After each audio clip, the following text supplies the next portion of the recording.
दीदी अब आप आराम करो, कोई भी आवश्यकता हो तो मुझे आवाज लगाना।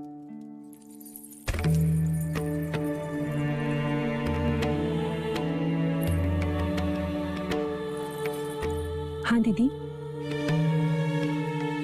आज तेरे कारण ही नामकरण संपन्न हो पाया।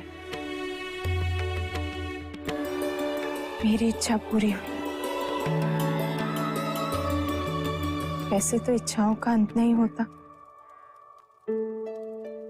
हर माँ की इच्छा होती है कि वो अपने पुत्र को बड़ा होते हुए देखे, पर मेरी वो इच्छा पूर्ण नहीं होगी। दीदी तुम आराम करो और अब कोई बात नहीं होगी। मत रोक मुझे, कहने दे। मैं जब गर्भवती हुई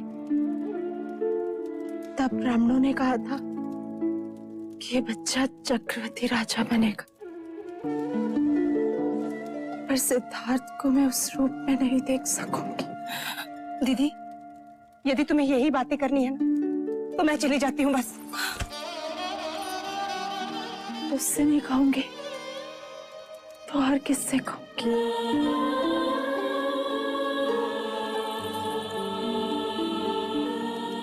तो ये तो मेरे सिद्धार्थ की यशोदा है। वो तो मैं हूं। राजा मुझे वचन दे कि तू मेरे सिद्धार्थ को उसकी सगी मां बनकर पालेगी। दीदी दीदी आपको कुछ नहीं होगा, कुछ भी नहीं होगा। नहीं पगले, मेरा बुलावा आ गया, जाना तो होगा ही। मुझे वचन दे कि तू मेरे सिद्धार्थ के सारे इच्छाएं पूरी करेगी। करूंगी।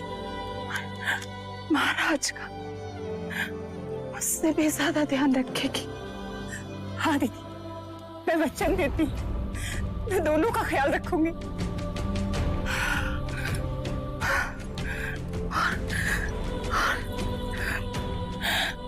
मुझे कभी नहीं भूले। नहीं दीदी तुम्हें कैसे भूलूंगी?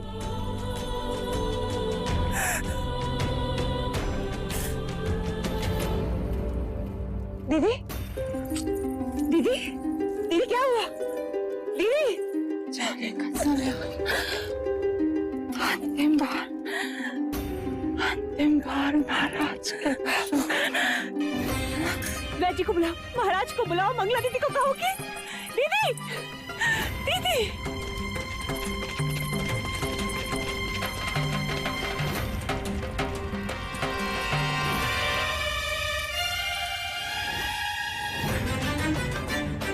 क्या हुआ वैज?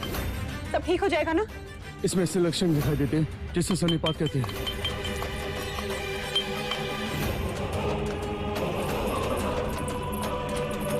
क्या हुआ महादेवी को? पता नहीं मंगला दीदी बात करते करते अचानक ही अपनी सुध खो बैठे। आप भीतर न जाए महाराज, शास्त्र कहते हैं इस समय महादेवी से मिलना आपका। परंतु गुरुदेव, इस समय महादेवी को हमारी आवश्यकता है।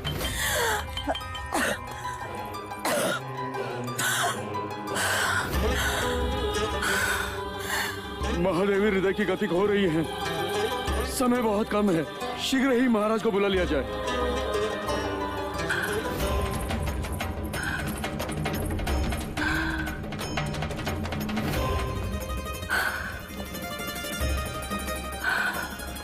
कोई तो उपाय होगा गुरुवर्य। समय विपदा का है, इसे बीत जाने दीजिए। पर यदि यह समय निकल गया तो महाराज महादेवी के दर्शन फिर कभी नहीं कर पाएंगे। आप चलिए महाराज। प्रायश्चित करना होगा आपको महाराज। हम जो प्रायश्चित कहेंगे हम करेंगे। आपको 100 गायों का दान करना होगा महाराज, तब प्रायश्चित होगा।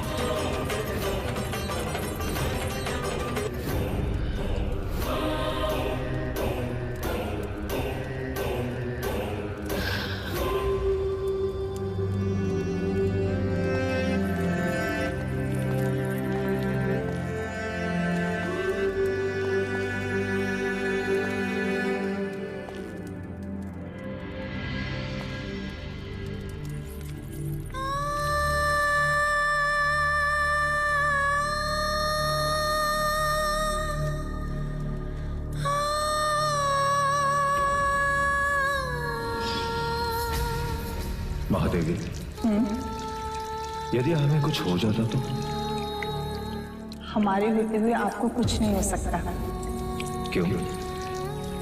क्योंकि हमारी कुंडली में अखंड सौभाग्यवती का योग है। आप हैं तो हम हैं। आपके बिना हमारा होना संभव ही नहीं। आपसे पहले तो हम जाएंगे देवी।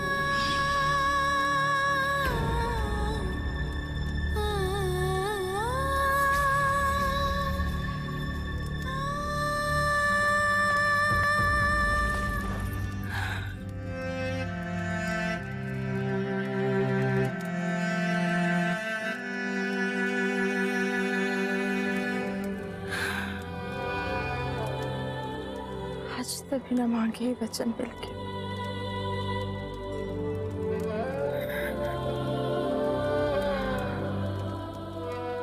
आप हमारे मरने का दुख है, युवराज के आने की खुशी मनाएं।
हमें छोड़ के क्यों गए?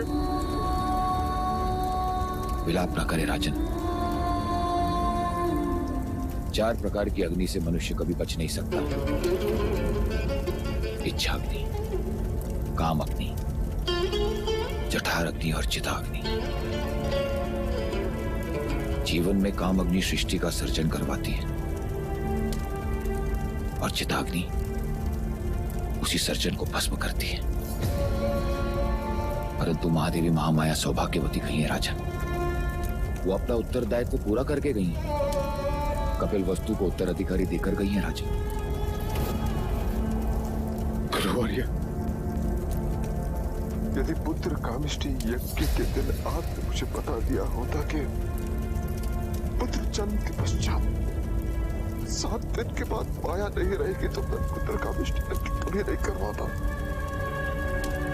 कभी नहीं करवाता गुरुवर्य। नहीं करवाता।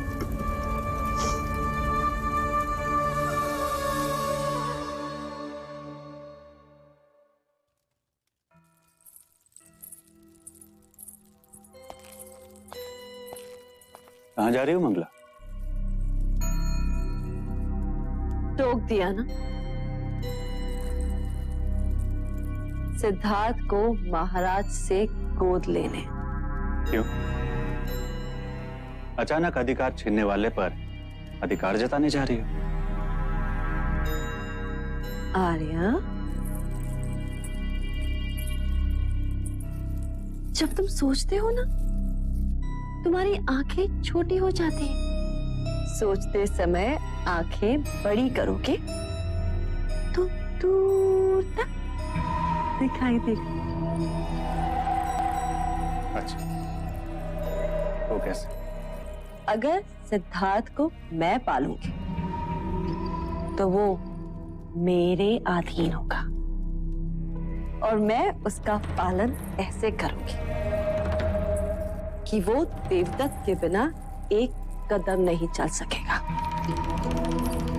मैं जो कहूं वो वही करे, भले ही राज का उत्तराधिकारी वो, पर राज तो मेरा देवदत्त ही करे। नहीं गुरुवर्य, कहाना नहीं देखना। ये लेख विधाता का है राजन, इस पर मनुष्य का कोई अधिकार नहीं होता। पर स्वयं पर तो अधिकार है। नहीं देखना उसका मुख, जिसने हमारी माया को हमसे दूर किया। राजन, ये आप नहीं, आपकी सोच पर सवार स्मशान का वैराग्य बोल रहा है। क्या ये वही सपना नहीं है जिसके लिए आपने और महादेवी ने क्या कुछ नहीं किया? यदि आप उसे पुत्र का अधिकार नहीं देंगे तो आपके तर्पण का अधिकारी कैसे बनेगा? किंतु आप ये क्यों बोल रहे हैं देव कि ये माया का ही अंश और आप ही का वंश? इसने माया की कोख से जन्म लिया और माया इसी में समा गई। देव, एक बार, बस एक बार इसे उठा लीजिए, इसे एक पिता की तरह अपने हृदय से लगा लीजिए। इसकी आंखों में देखिए, आपको यूं लगेगा जैसे जैसे माया आपको देख रही है।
अंततः पिता और पुत्र का मिलन हो ही गया।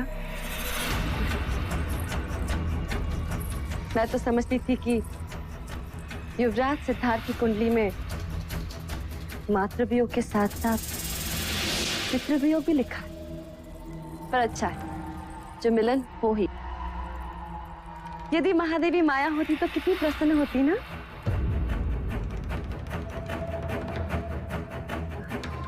महाराज, मैं आज आपसे कुछ मांगने आई हूँ। अवश्य मंगला, तुम हमारे अनुज की पत्नी हो, जो चाहे मांग सकती हो। क्या चाहिए तुम्हें? आपका पुत्र।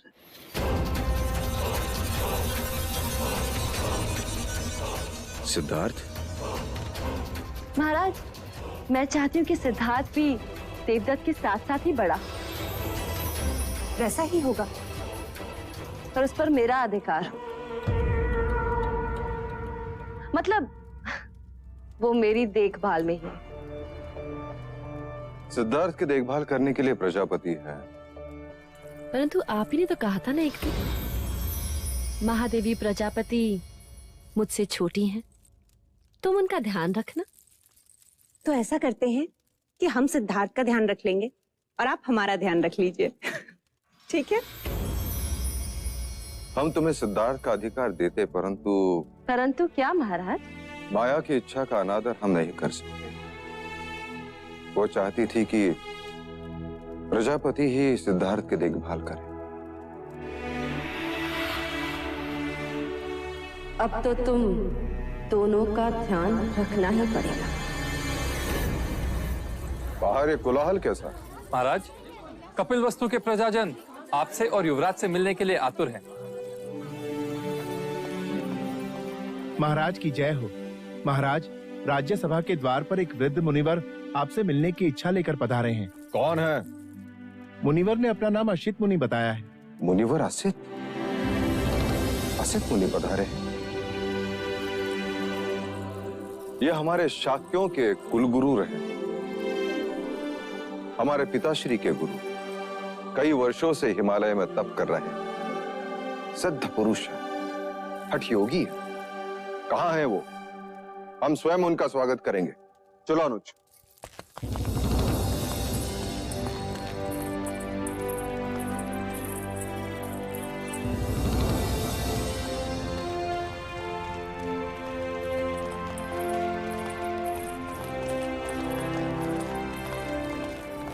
आओ भाग। धन्य भाग जो इतने वर्षों पश्चात आप कपिल वस्तु पधारे। मैं तुझसे मिलने नहीं आया हूँ राजन, मैं उस युग पुरुष के दर्शन करने आया हूँ जिसने यहाँ पुत्र बनकर जन्म लिया है। अवश्य मुनिवर, पधारे।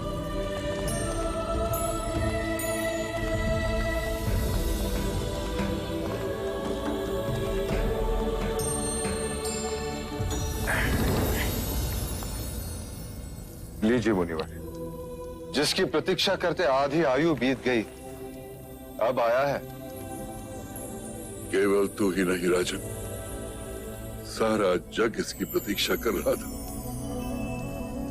तुझे छूकर धन्य हो गया ये योगी।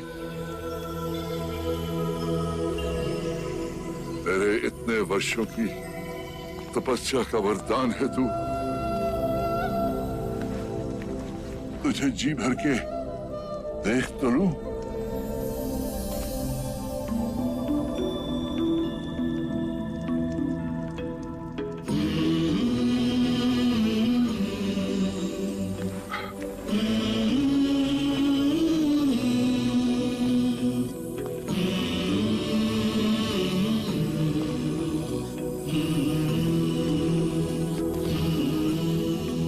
ये आप क्या कर रहे हैं मुनिवर? ब्रह्मांड की परिक्रमा।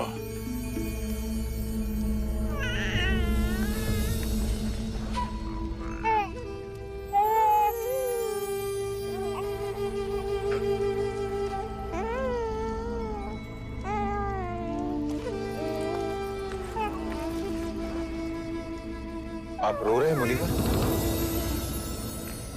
कोई विपत्ति है इस बालक के भविष्य में? नहीं राजन, मैं बालक के लिए नहीं, अपने लिए रो रहा। अब मैं वृद्ध हूं, बहुत जीवित नहीं रहूंगा। मैं इस बालक को समयस्क संबुद्ध बनते नहीं देख सकूंगा। बुद्ध?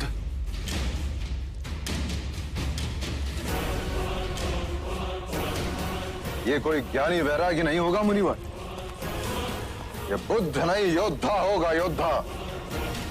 ऐसा योद्धा जिसकी तलवार के सामने बड़े बड़े महारथी भी कांप उठेंगे। यदि आपको इसे आशीर्वाद देना है तो ऐसा आशीर्वाद दीजिए कि ये बालक, ये क्षत्रिय हर युद्ध में विजयी हो। तथास्तु, ऐसा ही होगा। जीवन के हर युद्ध में ये विजयी होगा, और वो युद्ध भावनाओं का होगा। सारे ब्रह्मांड पर राज करेगा ये, और ब्रह्मांड मन के भीतर होगा। भले इसने तेरे क्षत्रिय कुल में जन्म लिया हो, पर रूप सन्यासी का लेकर आया है। बालक के शरीर पर महापुरुष गौतम की तरह 32 लक्षण है। पैरों में पद्म, उंगलियों में चक्र और ललाट पर सूर्य। लक्षण चाहे जो भी हो मुनिवर, बनेगा ये योद्धा ही, थामेगा ये तलवार ही। तलवार से केवल राज जीते जाते हैं, तेरा पुत्र मन जीतेगा। युद्ध से केवल सीमाएं बदलती हैं, तेरा पुत्र युग बदलेगा। यदि ये लेख विधाता का है मुनिवर, तो मैं उससे भी लड़ पड़ूंगा। इतनी राग रागिनियां भर दूंगा उसके चारों तरफ कि वैराग्य का विचार भी उसे स्पर्श लगेगा। चाहे लाख जतन कर ले राजन, तेरा पुत्र सन्यासी ही बनेगा।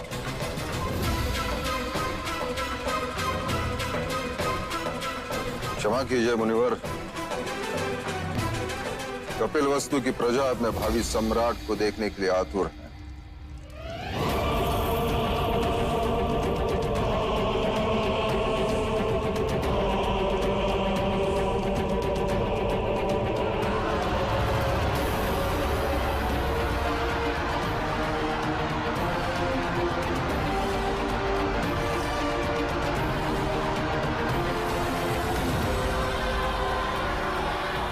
कपिल वस्तु के भावी सम्राट युवराज सिद्धार्थ गौतम की, सिद्धार्थ गौतम की, सिद्धार्थ गौतम की, सिद्धार्थ गौतम की, सिद्धार्थ गौतम की। क्या हुआ मुनिवर? एक अंतिम बार उस परम चेतना के दर्शन कर लूं, फिर देख लूं तो देख लूं। सिद्धार्थ गौतम की, सिद्धार्थ गौतम की, सिद्धार्थ गौतम की। कितना मूर्ख है मनुष्य भी। दुनिया का भविष्य लिखने वाले का भविष्य बदलने का सामर्थ्य देता रहा। अरे संसार, संसार